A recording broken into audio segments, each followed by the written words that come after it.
बिस्मिल्लाहिर्रहमानिर्रहीम। अस्सलाम वालेकुम व्यूअर्स, उम्मीद है कि आप सब खैरियत से होंगे। मैं आपके लिए हाज़िर रही हूँ एक न्यू और लेटेस्ट वीडियो के साथ, जिसमें मैं आपके साथ शेयर करूँगी नेक डिज़ाइन। तो स्टार्ट करते हैं अपनी वीडियो को। यहाँ पे हमने सबसे पहले जो शर्ट की फ्रंट साइड है, जहाँ पे हमने नेक को तैयार करना है फ्रंट साइड पे, उसे इस तरह से फोल्ड करके रख लेंगे और उसके बाद फिर इसकी लंबाई और चौड़ाई हम डायरेक्ट जो शर्ट है उसके ऊपर ही करेंगे। तो यहाँ पे हमने जो शर्ट की चौड़ाई रखी है वो तकरीबन 3 इंच रखी है और 1.5 इंच की हमने दोनों साइड पे पट्टी लगानी है। तो 3 इंच हमने चौड़ाई नेक की रखी है और 1.5 इंच की पट्टी के लिए हम इस तरह से स्पेस छोड़ेंगे। तो यहाँ पे ये टोटल 4.5 इंच बनता है। तो 4.5 इंच पे हम इस तरह से इसकी चौड़ाई को मार्क कर लेंगे। दैन उसके बाद फिर हम इसकी लंबाई को मेजरमेंट करेंगे और जो लंबाई हमने इसकी रखनी है वो तकरीबन 15.5 इंच रखनी है। तो 15.5 इंच पे इसकी लंबाई को मार्क करेंगे। दैन उसके बाद जो नीचे से हम इसकी चौड़ाई रखेंगे नेक की, वो तकरीबन हमने 1.25 इंच रखनी है। तो 1.25 इंच पे नीचे से इसकी चौड़ाई को मार्क करेंगे और फिर उसके बाद जो इसकी लंबाई और चौड़ाई हमने मेजरमेंट की है, उन दोनों को आपस में वी शेप में हम जॉइंट कर लेंगे। तो इस तरह से हमने नीचे से चौड़ाई रखी है, उसके बाद ऊपर से लेके नीचे तक इस तरह से इंची स्टेप को रखना है और वी शेप में इसे हमने मार्क कर लेना है। तो इस तरह से हमारी नेक की मार्किंग हो चुकी है। तो जहाँ पे हमने मार्क किया है वहीं से हम इसे कट कर लेंगे। हमने डायरेक्ट ये शर्ट के ऊपर ही कट किया है। आप चाहें तो वी शेप में इस तरह से चेपी बुकरम के ऊपर भी नेक बना के और शर्ट के साथ अटैच कर सकते हैं, और लेकिन आप इस तरह से करेंगे तो ये ज़्यादा इजी रहेगा। तो उसके बाद यहाँ पे हमने पट्टी तैयार करनी है, दोनों साइड की फैब्रिक पट्टी तैयार करनी है और जिसकी लंबाई जो हमने वो तकरीबन हमने 16.5 इंच रखी है। तो इस तरह से हमने दोनों पट्टियों को तैयार कर लेना है। तो 16.5 इंच की हमने लंबाई रखी है और चौड़ाई में हमने इसे तकरीबन 5 इंच लिया है। चौड़ाई में हमने ज़्यादा लिया है क्योंकि हमने साइड का मार्जिन भी एक्स्ट्रा छोड़ना था। उसके बाद जो हमने चेपी बुकरम की चौड़ाई ली है वो तकरीबन हमने 1.5 इंच ली है और लंबाई में आप देख सकते हैं इतना ही है कि जितनी हमारी फैब्रिक पट्टी है। और उसके बाद चेपी बुकरम को हमने पट्टी की एक साइड पे पेस्ट कर लेना है और इस तरह से फैब्रिक को फोल्ड कर लेना है। तो इस तरह से हमारी दोनों पट्टियाँ रेडी हो जाएंगी। उसके बाद यहाँ पे हमने लेस लेनी है, बारीक वाली लेस हमने ली है, जिसे हम इन दोनों पट्टियों के साथ अटैच करेंगे। तो अटैच करने से पहले आपने जो जहाँ पे चेपी बुकरम एंड हो रही है वहीं पे फैब्रिक को फोल्ड करके इसके ऊपर प्रेस लगा लेनी है, जिससे ये होगा कि एक लाइन सी बन जाएगी और फिर उसी लाइन के साथ साथ लेस को रख के और इसके साथ अटैच करना है। और जब लेस को हम पट्टी के साथ अटैच करेंगे तो उसके लिए आप देख सकते हैं जो लेस की फ्लावर वाली साइड है, मींस के जिस तरफ लेस का डिज़ाइन बना हुआ है, हमने पट्टी की बंद साइड वाली तरफ उसको रखा है और इस तरह से इसके साथ साथ रख के और इसकी किनारे किनारे पे सिलाई लगा लेनी है। और इसी तरह से दोनों पट्टियों को हमने रेडी कर लिया है। उसके बाद इन दोनों पट्टियों को हम नेक के साथ अटैच करेंगे। तो उसके लिए आपने नेक की सीधी साइड रखनी है और जो पट्टियां हैं उनको इस तरह से उल्टा करके रखना है, उल्टा करके रख के और हमने इसके साथ नेक के साथ अटैच करना है।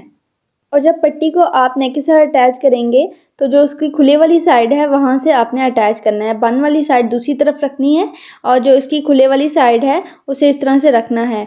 और यहाँ पे अटैच करने से पहले आप एक चीज़ देख लें कि जो हमने लेस लगाई थी इसकी सीधी साइड पे, उसकी जो सिलाई आई हुई है इसकी उल्टी साइड पे, उसी के ऊपर ही आपने इस तरह से सिलाई लगाते जानी है। तभी से आपकी जो सिलाई है वो अच्छे से आएगी और आपकी लेस जो है वो नीट नज़र आएगी। तो इस तरह से दोनों साइड की पट्टियाँ नेक के साथ अटैच हो चुकी हैं। फिर जो इसके एंड में कॉर्नर्स हैं दो, उनको हम इस तरह से डीप कट करेंगे और डीप कट करने के बाद फिर हम पट्टी को सीधा कर लेंगे। दोनों साइड की पट्टियों को हम इस तरह से सीधा करेंगे और सीधा करने के बाद फिर हम इसकी सिलाई लगाएंगे ऊपर से। तो इस तरह से आपने रख के और जो एंड का जो जहाँ से वी शेप आ रही है वहाँ से अपने फैब्रिक को इस तरह से फोल्ड करना है और इसके ऊपर अच्छे तरीके से प्रेस लगा लेनी है और उसके बाद इसके किनारे किनारे पे सिलाई लगा लेनी है। और जहाँ से दोनों पट्टियाँ आपस में जॉइंट हो रही हैं वहाँ पे भी हमने एक छोटा सा लेस का पीस लेके और उसके साथ अटैच किया है। उसके बाद इसके अंदर जो हमने फैब्रिक लगाना है उसे हम रेडी करेंगे। तो यहाँ पे आप देख सकते हैं कि इसके ऊपर हमने प्लेट्स डाली हैं, थोड़ी सी चौड़े वाली प्लेट्स हमने डाल लेनी है। और यहाँ पे इस फैब्रिक की जो हमने लंबाई रखी है वो तकरीबन हमने 10.5 इंच रखी है और चौड़ाई में हमने इसे तकरीबन 8 इंच इसकी चौड़ाई ली है। और उसके बाद जो प्लेट्स के बीच में स्पेस हमने रखी है, इसका गैप रखा है, वो भी तकरीबन हमने 1 इंच रखा है। तो इस तरह से हमने इस फैब्रिक को तैयार कर लेना है प्लेट्स डाल के, और उसके ऊपर हमने बारीक वाली लेस इस तरह से लगा लेनी है। फिर उसके बाद इस फैब्रिक को हम नेक के साथ अटैच करेंगे। इसके बिल्कुल सेंटर में रख के, पहले आपने सेंटर में रख के पिन से फिक्स कर लेना है, देन उसके बाद फिर आप इसे नेक के साथ इस तरह से अटैच करेंगे। और फिर हम जो पट्टी की एक साइड है, उसकी एक साइड पे हम समोसा ट्रायंगल्स बना के और उसके साथ अटैच करेंगे। तो उसके लिए हमने जो समोसा ट्रायंगल्स की लंबाई और चौड़ाई ली है, वो तकरीबन हमने इसकी लंबाई भी हमने 2.5 इंच ली है और चौड़ाई में भी हमने इसे तकरीबन 2.5 इंच रखा है। और उसके बाद फिर इस फैब्रिक को हमने इस तरह से फ़ोल्ड करना है तिकोन शेप में, और सेम इसी तरह से फिर हमने डबल फोल्ड करके और इस तरह से समोसा ट्रायंगल्स बना लेने हैं छोटे छोटे। और फिर हमने पट्टी की एक साइड पे इस तरह से इसके बीच में रखते जाएंगे, और हमने कोई स्पेस इसके बीच में नहीं देना, बिल्कुल इसके साथ साथ हम इस तरह से रखते जाएंगे और इसके किनारे किनारे पे सिलाई लगाते जाएंगे। आप चाहें तो दोनों साइड पे इस तरह से समोसा ट्रायंगल्स बना के और नेक के साथ अटैच कर सकते हैं। तो यहाँ पे हमारे समोसा ट्रायंगल्स लग चुके हैं। आप देख सकते हैं कि ये एक साइड पे कितनी ज़्यादा खूबसूरत लग रहे हैं। तो आप दोनों साइड पे भी लगाना चाहें तो लगा सकते हैं। उसके बाद जहाँ पे हमने समोसा ट्रायंगल्स लगाए हैं, वहीं पे इसके ऊपर इस तरह से लेस को इसके साथ साथ रख के और अटैच कर लेना है। आप इस नेक को लाजमी ट्राई करिएगा, क्योंकि ये दिखने में जितना खूबसूरत लग रहा है, पहनने में ये उतना ही ज़्यादा खूबसूरत लगता है। तो आप इसे लाजमी ट्राई करिएगा और अपना फीडबैक मुझे लाजमी दीजिएगा। तो इस तरह से लेस को इसके साथ साथ रखते जाएंगे और इसके लेस के किनारे किनारे पे सिलाई लगाते जाएंगे।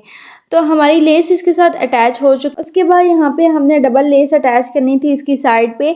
आप चाहें तो यहाँ पे हमने बारीक वाली लेस इसके साथ अटैच की, आप चाहें तो थोड़ी चौड़े वाली भी लेके इसके साथ अटैच करेंगे तो वो भी बहुत ज़्यादा प्यारी लगती है। तो इस तरह से लेस को इसके साथ रखते जाएंगे और लेस के किनारे किनारे पे सिलाई लगाते जाएंगे। और पहले वाली जो हमने लेस लगाई हुई है, वो आप देख सकते हैं कि हमने इसके अंदर पट्टी के अंदर फिक्स की है। तो तभी से हम जब डबल लेस लगा रहे हैं तो वो इतनी फील नहीं हो रही कि हमने डबल लेस लगाई है, और ये दिखने में भी बहुत ज़्यादा खूबसूरत लग रही है। तो इस तरह से हमारी डबल लेस भी इसके साथ अटैच हो चुकी है। उसके बाद जो ट्रायंगल वाली पट्टी है, जहाँ पे हमने ट्रायंगल फिक्स किए हैं जिस पट्टी के साथ, उसी के सेंटर में हमने ये बटन अटैच करने हैं। आप चाहें तो बटन को स्किप भी कर सकते हैं या इसके साथ मोती भी अटैच कर सकते हैं, लेकिन अगर आप इसके अंदर इस तरह से बटन या मोती लगाएंगे तो आपकी जो ट्रायंगल वाली पट्टी है वो ज़्यादा प्रोमिनेंट होकर नज़र आएगी। तो इस तरह से हमने तकरीबन 1.5 इंच का स्पेस दे के और इस तरह से बटन को अटैच कर लेना है इसके साथ। और बटन लगाने के बाद जो हमारा नेक है वो और ज़्यादा खूबसूरत लग रहा है। तो ये थी हमारी नेक की मुकम्मल वीडियो, जिसमें मैंने आपके साथ शेयर किया है कि किस तरह से आप वी शेप में नेक को बना सकते हैं। तो इस तरह से घर में पड़ी हुई चीज़ों को आप यूज़ करके और अपने माइंड को यूज़ करके अपने कपड़ों की आप बेहतरीन डिज़ाइनिंग कर सकते हैं। मैं उम्मीद करती हूँ कि मेरी आज की वीडियो आपको अच्छी लगी होगी। Thank you for all viewers and अल्लाह हाफिज़।